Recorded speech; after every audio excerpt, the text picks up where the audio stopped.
Okay, so Alice is a Catholic teenager forced to live in chastity until marriage, but then she started a chat conversation that quickly turns especially steamy. So in case you haven't seen it or left it halfway through, I'll tell you everything. The movie begins with a girl named Alice, who attends a school run by the church, where we see a teacher who is very strict with all the students, scolding the girls for wearing skirts that are too short. Later, she runs into our protagonist but only tells her there will be a mass soon and asks for her help with it, showing that Alice is considered a very noble girl. Shortly after, a man gives a talk about growth during puberty. When the students ask about touching themselves, he tells them they must not do it, that they must wait until marriage or they'll be eternally damned, because God is always watching them. Then we see Laura, Alice's friend, annoyed by a lesson on motherhood that she considers unnecessary, since she isn't involved with anyone and shouldn't have to take such silly classes. Later, Alice is at home eating some snacks, then logs into an anonymous chat where she answers surveys about movies.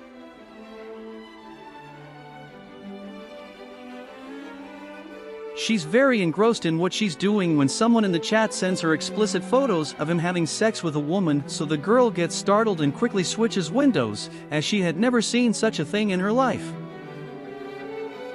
However, we notice how she makes sure no one is home before reopening the email and starting to look at the photos with curiosity. The person in the chat sends her messages asking if she's touching herself. Alice doesn't understand what they mean, so she searches through the email and sees another photo of a girl doing just that. Our protagonist quickly tries it, thus getting to know herself in a way she had never experienced before until her mother calls her to come eat. The next day, we see Alice getting into a car with some of her friends. They ask her if the rumors are true that she was with a guy named Wade, supposedly having sex in a sauna. Shocked, Alice quickly denies it, adding that she doesn't even like that guy. Later in class, we see that our protagonist was actually somewhat interested in Wade. At breakfast, Alice is with Laura when another girl named Bet walks by and tells her that everyone knows about Alice and Wade's encounter, so our protagonist chooses to ignore those comments. Bet also mentions that she attended a school retreat called Kirkos, where she got a medal for participating. At the same time, another girl named Nine walks by and tells Bet it's time to eat, so they go sit together at another table. Later, we see Alice run into Wade and his girlfriend, Getter, who stares at her without saying anything, believing she started the rumors. Our protagonist makes an innocent comment about milk, but Getter takes it as something rude, and they walk away, calling her disgusting. Then, at one of the tables, we see the teacher no longer wants Alice's help and instead asks Getter to assist her. The woman also tells Alice to respect herself and stop hanging around with boys. Alice is shocked that the rumors have spread so far and also notices how much Wade cares for Getter, who is also part of Kirkos since she's wearing the medallion. Some time passes, and we see Alice going to confession with the priest, but she can't bring herself to tell him about what she did in front of the computer or the messages and photos she saw. So, while doing her penance, she remembers the Kirkos retreat and thinks it would be good to join to improve her life. A few days later, we see Alice and Laura arriving at the retreat, boarding a bus headed straight to the event. When they arrive, they notice a very handsome guy named Chris, who is a football star and also part of Kirkos. Then, Ina welcomes Alice, telling her they'll be in the same cabin, so she follows her inside. They enter their rooms, and Ina tells her they can't have watches or phones, but our protagonist hides her phone and only hands over her watch. The next day, they divide the kids into groups, and Alice ends up on Chris's team, who kindly welcomes her to the group. Then, the priest welcomes everyone to the event, telling them it will be unforgettable and will make them better people. They also pass out sheets where they'll describe their feelings, selecting from a list.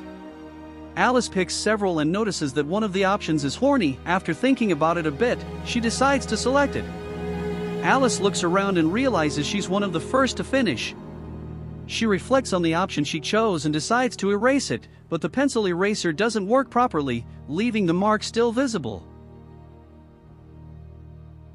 When they're told to hand in the sheets, our protagonist just scribbles over the option and gives it to the teacher, who collects it.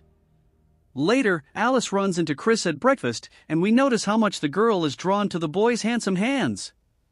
Then, Nina shares a few sad anecdotes from her past, making the moment emotional. Several kids go to hug her so she doesn't feel alone. That night, Alice can't sleep and decides to take out her phone to play a game. When she wins, it makes a loud sound, so she switches it to vibrate mode. The girl notices how the device moves and decides to place it down there, enjoying how it makes her feel. The next day, the kids are taken out into the woods. Alice pretends to trip just so Chris will carry her to the infirmary, all while she enjoys her little ride. Later, Nina enters our protagonist's room and tells her they'll soon take a group photo. At the same time, some messages come through on her phone, so Nina discovers the hidden device. Nina says she'll tell the priest, and we see Alice grow sad because her little toy will be taken away. Later, they take the photo, and some boys tease Alice, still bringing up what she supposedly did with Wade. After the photo session, the priest scolds her for the phone and, as penance, sends her to a nun, who assigns her chores to keep the place clean. However, Alice spots a computer and secretly logs back into the chat, asking about crude things she's heard but doesn't understand. Anonymous men in the chat start describing them in graphic detail, leaving the girl shocked.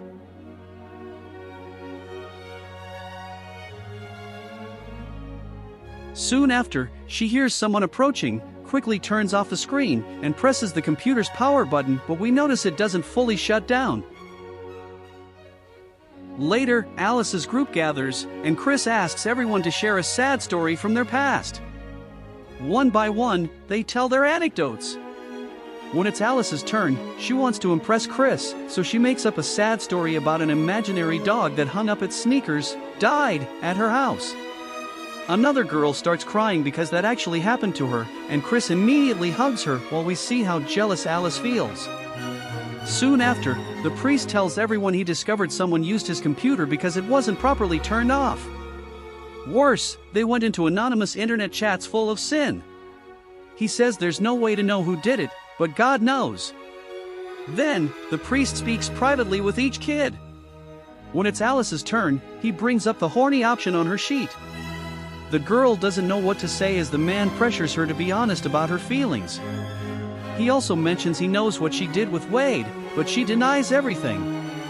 Still, the priest says that for Kirkos to help her, she must be truthful and stop sinning. Later, Wade confronts Alice about the rumor she supposedly spread, but she denies it and asks him to publicly debunk the lie. He doesn't seem interested in helping, though. The priest interrupts and takes Wade away to discuss something, and Alice notices Wade dropped a bracelet with his girlfriend Getter's name on it.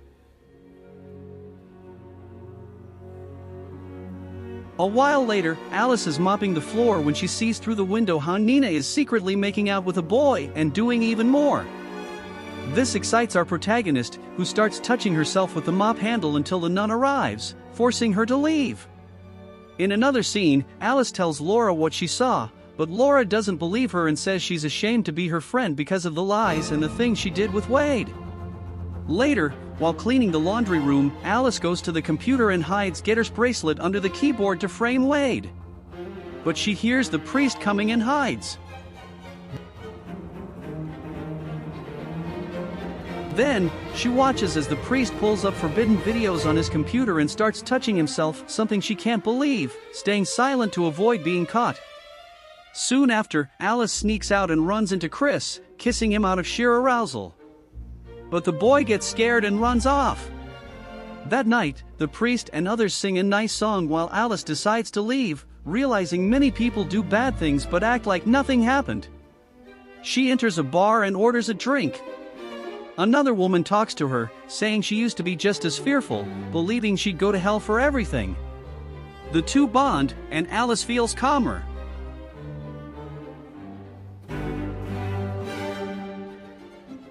The next day at breakfast, Alice sees Laura with Nina and other girls, so she sits at a table with another loner girl. she notices the priest taking Wade away after finding the bracelet by the computer. Later, the priest urges everyone to come forward and speak honestly. Alice stands in front of everyone and says people spread hurtful rumors, but everyone should learn to manage their secrets and not judge others, since everyone hides things. Afterward, they head home once the retreat ends. Days later, Alice confesses to the priest again, admitting she saw what he did on his computer and asking if God will punish her for it. The priest says that's between her and God, then gives her penance, embarrassed. Finally, we see Alice arriving home more at ease. She puts on a movie and starts doing her thing. Then, she spots a vibrating massager and gets mischievous with it, now able to keep her secrets without so much guilt. The end! If you liked the video, please leave a like and subscribe for more comedy movie summaries that'll make you laugh. Take care!